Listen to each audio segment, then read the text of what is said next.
Hai, ketemu lagi dengan channel Dr. Made Hipnotis. Channel ini spesial hanya membahas seputar dunia hipnoterapi dan kesehatan yang sering kita derita. Oke, khusus kesehatannya adalah kesehatan yang sering kita derita. Sehingga channel ini cukup menarik ya, karena kita hanya membahas kasus-kasus yang sering kita rasakan. Jadi rekan-rekan, kalau kita bicara cemas, itu mirip-mirip dengan rasa takut ya. Artinya kita membayangkan sesuatu yang kita khawatirkan, kita takuti di masa yang akan datang. Misalnya ada orang yang takut ujiannya tidak lulus, takut masa depannya suram. Oke, jadi teman-teman kita membahas soal cemas, anxiety, rasa takut yang berlebihan. Mungkin teman-teman kurang paham dengan yang disebut dengan cemas ya. Kadang seseorang datang ke dokter itu yang ditonjolkan bukan penyebab dari penyakitnya, tetapi akibat dari rasa cemasnya. Seperti ini misalnya, orang datang ke dokter dengan mengatakan asam lambungnya tidak pernah sembuh, selalu mengeluh pusing berputar yang juga tidak sembuh-sembuh. Bahkan kelemahan badannya dirasakan. Nah, jarang sekali seorang pasien justru mengeluhkan apa yang menjadi sebabnya. Padahal sebabnya itu bisa saja rasa cemas, rasa takut, dan rasa khawatir. Nah, dalam video ini dokter ibaratkan seperti ini. Lihat ya gambar yang dokter peragakan. Nah, di sini gambar ini menggambarkan dari mana kita memandang gambar ini. Kalau singa ini memakan gambarnya seperti memakan anaknya, itu dari sudut pandang sebelah kiri ya, sepertinya seolah-olah singa yang besar ini lebih kejam ya, sampai memakan anaknya sendiri. Tetapi kalau kita ubah dari sudut pandang yang di sisi sebelahnya, justru kita melihat bagaimana kasih sayang seorang singa besar, mungkin ibunya ini ya, yang mau memindahkan singa kecil dari satu tempat ke tempat yang lain dengan cara yang lebih aman. Nah, dari sudut pandang inilah kita membuat seseorang bisa saja mengalami rasa cemas.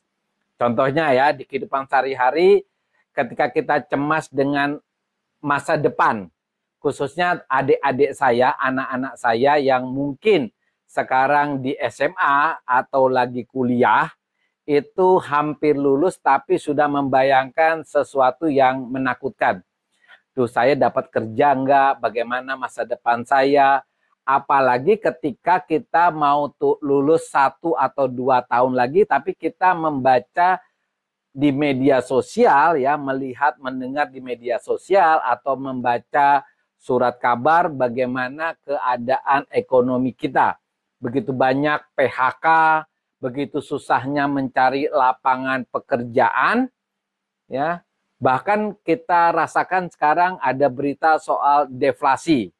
Ketika kita tanya deflasi itu apa, kita akan mencari tahu. Ternyata deflasi itu adalah penurunan harga-harga yang disebabkan karena susahnya orang mencari uang dan banyaknya PHK sehingga harga barang-barang bisa lebih murah daripada biasanya.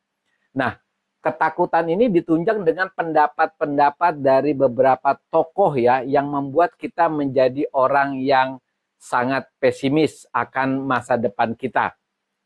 Seperti tadi contoh gambar yang tadi itu adalah contoh bagaimana kita memandang sesuatu dari sudut pandang mana. Dokter tidak menafikan soal keadaan kita sekarang, tetapi itu tidak menguntungkan kita sama sekali. Sebaiknya kita memandang dari sudut pandang yang lain, supaya setiap waktu kita memandangnya dari sudut positif. Nah, teman-teman, ketika kita memandang dari sudut positif, kita justru memanfaatkan setiap waktu itu sebagai kesempatan untuk menjadi yang lebih baik. Intinya teman-teman, banyak sekali kondisi kesehatan kita ya, seperti asam lambung, pusing berputar atau vertigo, kelemahan badan, kemudian sering merasa sendawa yang justru disebabkan karena kecemasan. Dokter tadi kasih contoh adalah gambar singa dengan anaknya, dan contoh di kehidupan sehari-hari anak-anak SMA atau yang kuliah yang khawatir tentang masa depannya. Ketika kita mengubah dari sudut pandang kita, maka secara otomatis pikiran kita akan berubah pula. Nah, ketika pikiran kita berubah, tadinya tentunya yang tadinya kita cemas akan sesuatu, contohnya cemas akan masa depan, itu berubah menjadi rasa optimis. Oke? Jadi kalau rasa optimisnya sudah berubah, tentu akibat dari cemasnya, ya akibat dari cemas itu akan hilang dengan sendirinya. Kenapa? Karena sebabnya sudah berubah. Tadinya cemas, sekarang menjadi orang yang lebih berani menatap masa depan. Jadi cemas oleh apapun itu sebenarnya terletak di pikiran kita. Bagaimana kita memandang suatu masalah. Oke, rekan-rekan, terutama adik-adik saya ya, yang takut dengan sesuatu ya. Contohnya yang tadi takut kalau lulus nanti nggak dapat kerja, takut masa depan. Coba ubah sudut pandang kita yang ada di pikiran kita. Semoga itu menjadi solusi supaya menjadi jauh lebih optimis. Oke, tetap semangat.